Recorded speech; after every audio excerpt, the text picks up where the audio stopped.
Pahingin 5,000. Ang flight ko ngayon, afternoon. Hindi, no. Hindi, bibigyan ko siya ng pangmulta. Good morning. Again, kita tayo dun sa Congress. Salamat. Ganito ay RD. Una sa lahat, hindi natin pwedeng ipagtanggol yung mali. Tama. Ang gusto lang po natin ARD, tamang apprehension. Kasi katulad nito, estudyante, ang multa 5,000. Kawawa naman. Ang pinagbabawal ARD, magpalit ka ng rim. Pero kung yung rim ng gulong hindi mo palitan, baguhin mo ito, kumapal, lumapad o ano pa man yan, walang paglabag sa batas. Nandito yung ticket nitong estudyante. Nilagyan mo ng under protest, naka-under protest ka. Pag kayo hindi kontento sa paghuli ng ating mga law enforcers o sa traffic enforcers, lagyan nyo dito under protest. Karapatan nyo yan. ARD, hindi natin pwede ARD na asahan na lahat ng mga motorista marunong. Dapat ang unang marunong po, enforcer natin.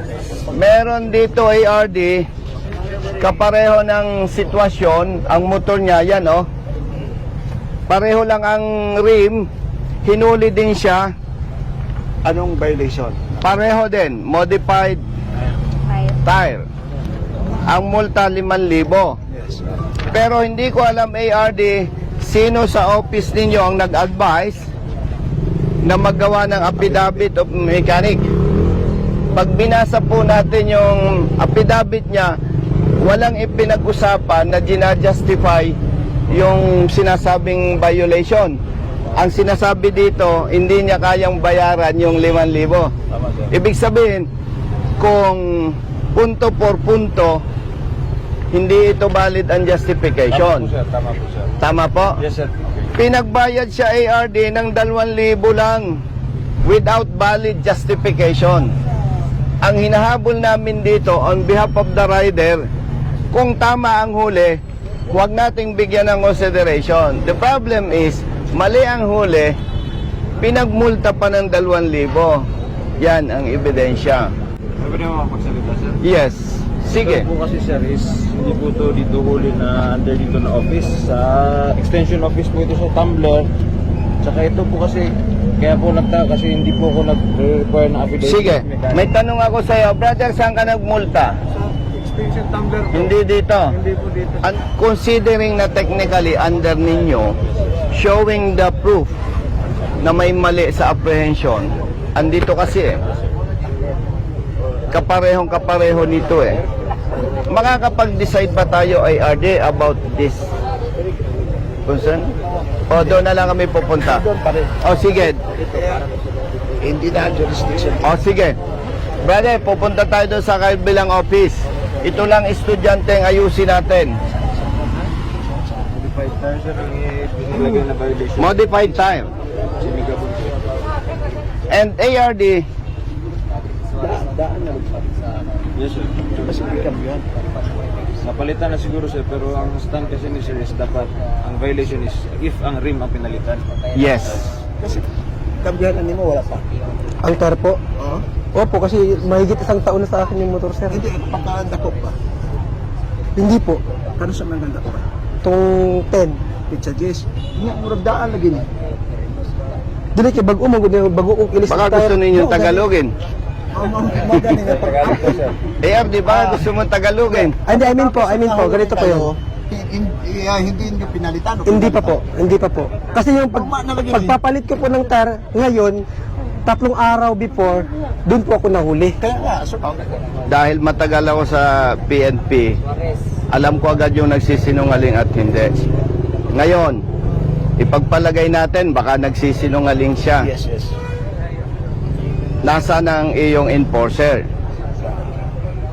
At yung enforcer ninyo, dapat papanigan natin, provided may maipakita siyang picture. Ganito kasi sa protocol natin, if you will, kumbaga protest, you have to make a position paper that you are correct, citing all your, kumbaga yung ebidensya mo na ikaw'y tama.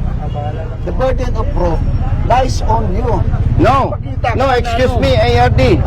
Kasi ang nag-aakusa dyan, enforcer mo. Hindi, ngayon, nandito na tapos na yung ano. Ito, tama. Tama ito. Ayun nga po. Pwede ka dito, yung ating officer, yung naghuli sa iyo, si Megabon, nandoon. Baka may picture rin siya. Tama po, tama po. Yung gulong mo. Pahingin 5,000.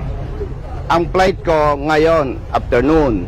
Hindi, wag mo muna. Hindi, no. Nako. Hindi, bibigyan ko siya ng pangmulta. Hindi, wag na. Ibigay mo lang sa kanya, ano, babayaran mo na, ibigay mo Siya na na para pang magmulta. tuition. Ako nang bahala sa multa. Bigyan mo na lang siya na, ano, pang tuition. O, waka mo. By the way, naintindihan ko si ARD. Ako bahala. Ha? Kung lalabas na siya ay magiinig lang sa akin, bias naman. Yes. Oh. Ito lang pakiusap ko, ARD. Once na walang may pakitang picture ang enforcer mo, showing na ang rim ay napalitan. Hindi ang With- yung hindi. May violation siya kung nagpalit ng rim, ARD. Tama. Kaya yun lang ang dapat may pakita ng enforcer mo. Yeah. There are interpretation under 4136. Ito nga, ang gulong kasi, kung as perceived, kasali ng rim. Babasahin ko na lang kay ARD. Yeah. Ano to, department order. Yeah, Sabi sa section 5, the modifications involving safety and environment shall not be allowed, such as the following. Yan. Axle, chassis, extended overhand, Change of rim. Modification man ba? Rim size lang ang tinukoy, ARD. Kasi po, pwedeng kung akin ito, pwedeng palitan ko ito kung anong gusto ko. Medyo malapad, medyo mataas. Kasi ang pinagbabawal lang, ito, hindi ko pwedeng palitan. Violations indicated. So, magkaiba na. Tire at saka rim. Di ba? Nakalagay modified tire. Modified tire lang po kinita sa akin. Kaya nga, hindi rim. Hindi po. Oh, so, meaning, kung babasahin natin itong MO order at saka versus sa itong nilagay, magkaiba. Opo. So, that will be settled kasi on our part, siyempre, it is considered upon the legal orders. Yun ang sinusunod natin mga law enforcers.